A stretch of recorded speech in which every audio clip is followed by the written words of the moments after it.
আহ, আমি কিছুদিন যাবৎ শুনতে পাচ্ছিলাম যে কিছু কুচক্রী মহল আমার নাম ভাঙিয়ে, আমি তাদেরকে চিনিও না, তারা বিভিন্ন জায়গায় টেলিফোনের মাধ্যমে বিভিন্ন মানুষের সাথে যোগাযোগ রক্ষা করে তারা টেন্ডার বিক্রির একটা বিষয় নিয়ে আলোচনা করছিলেন। আমার নজরে যখন আসছিল তখন সাথে সাথে আমি এটাকে একটা ইনভেস্টিগেশন করেছি যে এটা আসলে সঠিক কিনা। তারপরে আজকে হাতে নাতে তাকে আবার যখন নতুন করে তার মাধ্যমে টেলিফোন এবং ওভার টেলিফোন অডিও রেকর্ডের মাধ্যমে তিনি নিজে স্বীকার করেছেন, এবং যেই লোক তাকে ফোন দিয়েছেন তিনি বলেছেন আমার অফিসে আসেন, প্রশাসককে তো আমরাই ওখানে করি, তো প্রশাসক যে পার্সেন্টেজটা নেয় সেটা আমার কাছে দিবেন।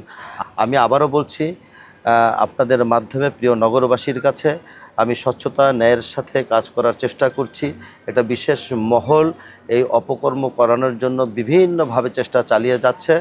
আমি আমার জায়গা থেকে এই ধরনের অপকর্মের বিরুদ্ধে যদি কেউ এই ধরনের কোনো ঘটনা পুনরাবৃত্তি ঘটানোর চেষ্টা করে, আমি একইভাবে নিজে থেকে সেই আইন শৃঙ্খলাকারী রক্ষাকারী যারা আছে তাদের সহযোগিতা নিয়ে সেই ব্যবস্থা করব।